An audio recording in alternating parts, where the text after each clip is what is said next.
Hello friends, कैसे हैं आप? उम्मीद करता हूँ सब अच्छे होंगे। दोस्तों, आज का वीडियो रहने वाला है कुछ ऐसा कि जिससे कि कुछ मैं आपको बताऊंगा कि आजकल के लोग, आजकल की दुनिया क्या चाहती है किसी से भी, चाहे वो अपने घर वालों से हो, चाहे अपने किसी रिश्तेदार से हो, चाहे किसी दोस्त से हो, चाहे किसी हमारी तरह एजेंसी से हो।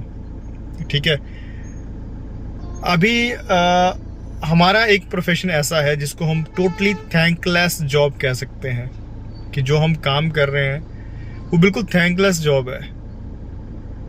आजकल के टाइम पे लोग क्या सोचते हैं? लोग ये सोचते हैं कि हमारा जो काम है वो करवा दें, ठीक है, कम से कम खर्चे में या फ्री में या कम से कम खर्चे में।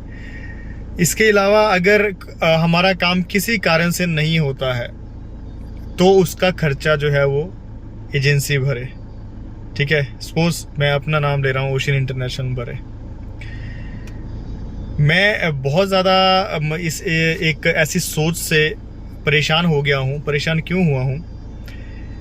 क्योंकि लोगों को ये समझ नहीं आता है कि जो एम्बेसीज हैं वो मेरे घर की नहीं है। किसी भी, मैं एक जनरल, आज किसी कंट्री के बारे में बात नहीं कर रहा हूँ, मैं एक जनरल एक वीडियो बना रहा हूँ, क्योंकि मुझे लोगों की जो उम्मीदें हैं, ठीक है, लोगों को उम्मीदें ज़रूरत से ज़्यादा होती है किसी भी कंपनी से, किसी भी एजेंसी से। देखो, उम्मीदें उतनी रखिए जो रियलिटी हो, जो रियलिटी नहीं हो उम्मीदें मत रखो। अगर किसी कंट्री का काम होता है, किसी का, ठीक है, किसी भी कंट्री XYZ, चाहे आप मलेशिया लगा लीजिए, चाहे आप कनाडा लगा लीजिए, चाहे आप सर्बिया लगा लीजिए, चाहे यूरोप की और कोई कंट्री लगा लीजिए, ठीक है, लोग क्या चाहते हैं? लोग चाहते हैं कि हमारा काम हो जाए, कम से कम खर्चे में हो या फ्री में हो। ठीक है, उनको ये नहीं पता कि अगर 100 वीज़ा अप्लाई करते हैं किसी देश के तो 100 कभी नहीं आते। ये बिल्कुल सच्चाई है, ठीक है, ये बिल्कुल सच्चाई है, कभी नहीं आते। और लोग क्या कहते हैं? अगर वीज़ा रिफ्यूज़ होता है तो उसका खर्चा आप पे करो। एक चीज़ सुनिए, कंपनी, कोई एजेंसी क्यों पे करे? हम क्यों पे करें? किसी भी मेरी वीडियो है, कोई भी वीडियो हमने उठा के देख लीजिए, 100% कभी वीज़ा हमने कभी कहा है किसी भी देश का? मैं तो मलेशिया का भी 100% नहीं कहता हूँ, जबकि वहाँ पे हमारा 100% रेट है, सक्सेस रेशो, फिर भी मैं 100% नहीं कहता हूँ। ठीक है, लोग सोचते हैं कि जितना लूट सके लूटो, जितना हो सके एजेंसी को। जो भी, पहले तो लोग हाथ जोड़ के पाँव पड़ के आते हैं। मैं किसी का नाम नहीं लेना चाहता, कुछ लड़के ऐसे भी थे किसी कंट्री के लिए कि जो जब वीज़ा होना था फ्री में, ठीक है, 15,000 रुपये जब सर्बिया की बात चली हुई थी, तब हाथ पाँव जोड़ के जो है, पाँव में पड़ के कह रहे थे कि हमारे किसी न किसी तरह से करवा दीजिए। ठीक है, हमने अपनी तरफ से कोशिश किया। ठीक है, एक बैच गया 17 लोगों का, उसके बाद उनकी परफॉर्मेंस बहुत अच्छी रही। सेकंड थिंग कि वहाँ से ओमिक्रॉन आ गया। हाँ, ओमिक्रॉन आ गया था उस टाइम। 26 नवंबर की बात है, 24 नवंबर को आई थिंक हमारी स्टैंपिंग हुई थी। 26 नवंबर को जो है वो ओमिक्रॉन के केसेस बढ़ना इंडिया में शुरू हो गए थे, जिसके कारण से आगे का प्रोसेस नहीं हुआ।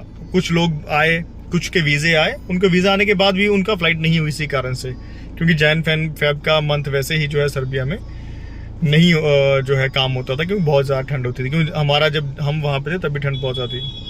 अब भी लोग क्या सोचते हैं, जो भी लॉसेज हैं वो ओशियन इंटरनेशनल भरे। एक एग्जांपल दे रहा हूँ आपको। भाई, हमने आपको गोद ले लिया है क्या? ठीक है, उस सर्बिया ले लीजिए, आप किसी और कंट्रीज का लीजिए। सपोज हमने किसी का विजिटर वीज़ा अप्लाई किया, विजिट वीज़ा अप्लाई करते हैं हम कनाडा के लिए, रिफ्यूज़ हो जाता है, तो आपको क्या लगता है कि एम्बेसी कभी वो पैसा वापस करती है? हम किसी से कोई भी पैसा एक्स्ट्रा नहीं लेते हैं, ठीक है, जब तक हमारे पास उसका कोई वैलिड रीज़न नहीं है, हमारे पास उसका वैलिड पेपर्स नहीं है। ठीक है, एम्बेसी का पैसा है, एम्बेसी लेगी, मैंने नहीं लेना है ना। हम कोई मेडिकल करवा के, मेडिकल के नाम पे पैसे करते हैं। आपको इतना पता नहीं होगा कि हमारी पुरानी वीडियोस देख लीजिए, कैसे आप फ्रॉड से बच सकते हैं। ये आज से 6-7 साल से मैं जो है इसके ऊपर काम कर रहा हूँ कि ताकि गलत ना हो। हज़ारों करोड़ों जो है, लाखों करोड़ों रुपए बचाए हैं। हमारे वीडियोस पे कमेंट पढ़ लेना, कोई कहता है 10 लाख बचा लिए, कोई कहता है 12 लाख बच गए, मेरे को कहता है 80,000 बच गए, कोई कहता है 5,000 बच गए। हमें वो सेटिस्फेक्शन है, चलो ठीक है किसी का तो भला हो रहा है। बट आज के टाइम पे ये जो एप्लीकेंट्स होते हैं इनका कोई नहीं हो सकता। जहां इनको अपना फ़ायदा लगता है, जब तक अपना फ़ायदा लगता है तब तक ये जो है वो फ़ायदा उठाने की कोशिश करते हैं। मैं एक हमारे हैं एक जो हमारे थ्रू ही गए थे, ठीक है, नाम है बलदेव सिंह, ठीक है, मलेशिया में है, अच्छा काम करते हैं अच्छी तरह से। उन्होंने हमारे पास कुछ एप्लीकेंट्स भेजे थे और सीरियसली सर्बिया के लिए उसने 10 एप्लीकेंट भेजे होंगे अप्रॉक्सीमेट, एक भी रुपया उस बंदे ने नहीं लिया है। और उसके वो खास लोग थे, जैसे एक तो उनका साला था, वो लोग अब उनके ऊपर ही जो है वो एलिगेशन लगा रहे हैं कि इन्होंने हमारे 5-6 महीने खराब कर दिए और फ्रॉड किया है। मैं हैरान हूं, उस बंदे ने 1 रुपया नहीं लिया है, ठीक है, और उसको लोग जो है वो कह रहे हैं, मतलब मैं क्या सोचता हूँ कि जो भी लोग ना, और वो बंदा जो सोशल वर्क करता है, वो लोगों की हेल्प करना हो, कुछ करना हो, ठीक है, वो करता है वो। मैं हैरान हूँ कि ऐसे लोगों को मतलब क्यों लोग बदनाम करते हैं बिना मतलब से। मैं तो बहुत, मुझे कल किसी से पता चला कि उसके बारे में ऐसा गलत बोल रहे हैं। हमारे बारे में तो बोले ही बोले, मुझे फ़र्क नहीं पड़ता, क्योंकि हमें पता है कि हम क्या गलत करें क्या सही कर रहे हैं। हमारे पास अगर एम्बेसी में पैसा लगा है तो उसके प्रूफ्स भी होते हैं, ठीक है। आप क्या सोचते हो कि अगर सपोज हम किसी कंट्री का वीज़ा अगर अप्लाई करते हैं, वीज़ा नहीं आता है, ठीक है, तो उसका पैसा मैं पे करूँगा? मैं क्यों पे करूँ? आप मुझे बताइए कि आप अपने आप हमारे पास आए हैं, आप चाहते हो कि आपका काम हो, पैसा आपने जाके कमाना है, ठीक है, हम एक जरिया हैं, ठीक है, हम एक आपसे सर्विस चार्ज लेते हैं, अपना हमारा होता है, ठीक है, हम उसके लिए मेहनत कर रहे हैं, देश देश जाके घूम घूम के रिक्रूटमेंट के लिए कंपनीज को मनाते हैं, कैसे कैसे क्या क्या होता है हमें पता है। और आप लोग क्या सोचते हो? आप लोग ये सोचते हो कि अगर हमने अप्लाई किया है तो एम्बेसी रिफ्यूज़ नहीं कर सकती कोई वीज़ा, अगर करेगी तो हम एजेंट को बोलेंगे, एजेंसी को बोलेंगे ये तो गलत है, ये तो फेक है, ये तो फ्रॉड है। आज तक कोई भी एप्लीकेंट, मुझे एक एप्लीकेंट ये बता दीजिए कि जिसका हमने पेमेंट्स रख के खा लिया हो, ठीक है, नहीं दिया हो, जिसका स्टैंपिंग हुआ होगा, जिसका वीज़ा हुआ होगा, जिसका वीज़ा रिफ्यूज़ हुआ होगा, उसके हिसाब से उसको जो है हमेशा पे करना पड़ता है। वो सचिन पे नहीं करेगा। मैंने ऑलरेडी इतने लॉसेस ज़िंदगी में खा लिए हैं। सर्बिया का ही सुन लीजिए, सर्बिया में 6 लड़के कंपनी ने वहाँ से डिपोर्ट किए, ठीक है, वापस भेजे, टर्मिनेट किए, डिपोर्ट नहीं किए, टर्मिनेट किए। पता है आपको, अपनी इज्जत बचाने के लिए मैंने 2,67,000 रुपीज़ की टिकट करवाई उनकी, क्योंकि वो लड़के वहाँ पे फील्ड में काम नहीं कर पा रहे थे, ठीक है, मैंने नहीं मांगे उनसे। तो आपको क्या, मुझे कुछ मेरे ऑफिस वाले बताते हैं, सर ये लोग ऐसा कह रहे हैं, ऐसा कह रहे हैं, ये करेंगे। भाई अगर गलत किया है ना, ठीक है, तो लोग कभी भी, जिसने गलत किया हो ना, वो लोग कभी भी ये खुद नहीं कहता कि मैंने गलत किया है। अगर हमने गलत किया है ना, हमें बताओ किस जगह पे। अगर आपका किसी भी देश का वीज़ा अप्लाई हुआ है, हमारे पास प्रूफ्स होते हैं, या किसी भी एजेंसी के पास प्रूफ होते हैं, तो आप ये सोचिए कि वो बंदे ने अप्लाई किया, पैसा लगाया है। एम्बेसी कभी भी, जो भी एम्बेसी होती है, ABCXYZ, देखो 2 तरीके होते हैं वीज़ा अप्लाई करने के। एक होता है ऑनलाइन वीज़ा।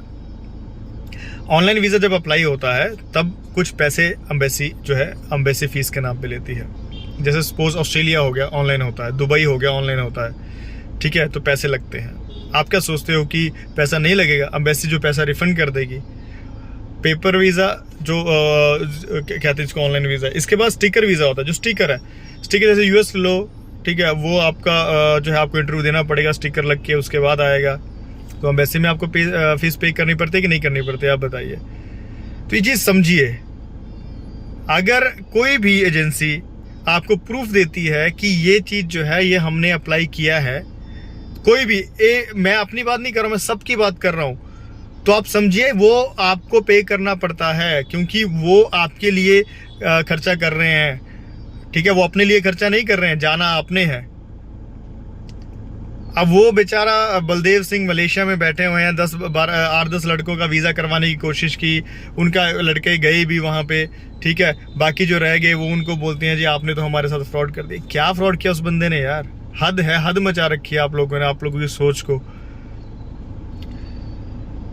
कुछ नहीं कह सकते दुनिया का। आजकल की दुनिया कहीं भी किसी भी तरह से किसी को छोड़ती नहीं है, चाहे कोई अच्छा करे चाहे बुरा करे। मुझे तो कई बार ये लगता है कि यार छोड़ो, लोगों की हेल्प करना छोड़ दो। हमने 15-20 हज़ार में अगर लेके गए ना तो हमने सबसे बड़ी गलती की। हमें भी लाखों रुपए जो लोग मार्केट में ले रहे हैं वो लेने चाहिए थे, ठीक है। 1 लाख रुपए की तो हमारी आने जाने की टिकट ही हो गई थी, कम से कम 1-1.5 लाख रुपए तो लेते। हद है यार, कमाल की बात है। इसके अलावा अब जैसे जितनी बड़ी कंट्रीज होती हैं उतने बड़े एक्सपेंसेस होते हैं। पोलैंड वगैरह भाई महंगे काम है, महंगे खर्चे होते हैं, ठीक है। आपको पता होना चाहिए कि आपका कितना खर्चा लग रहा है, और क्या आप क्या सोचते हो कि जो खर्चा है वो सचिन पे करके। भाई मैं इतना अमीर नहीं हूँ, मैं किसी का पे नहीं कर सकता। तो ये कुछ छोटी छोटी बातें हैं। ऐसे लोग प्लीज़, अब मेरा मन तो सीरियसली करता है कि यार छोड़ो, ये काम नहीं करना है। क्यों किसी के जितना मर्जी अच्छा करने की कोशिश कर लो, लोग नहीं सुधर सकते। मतलबी ये दुनिया सीरियसली बहुत ज़्यादा मतलबी है। मैं सर्बिया गया था तो मैं उनके बीच में, लड़कों के बीच में रहा, तो मुझे उनके साथ कुछ गलत होता था, ठीक है। जैसे उनको टर्मिनेट कर दिया तो मुझे इतना बुरा लगा, लिटरली मैं मतलब रोने वाला हाल था मेरा, ठीक है। मेरे आंखों से पानी निकल रहा था कि यार उनके लिए, कि यार ठीक है इनके बचपन है, वो थे 20-21 साल, लड़के अच्छे थे, ऐसा नहीं है लड़के अच्छे थे, बट होता ना बचपना होता है, काम नहीं किया होता है, तो इतना बुरा उनके लिए लग रहा था।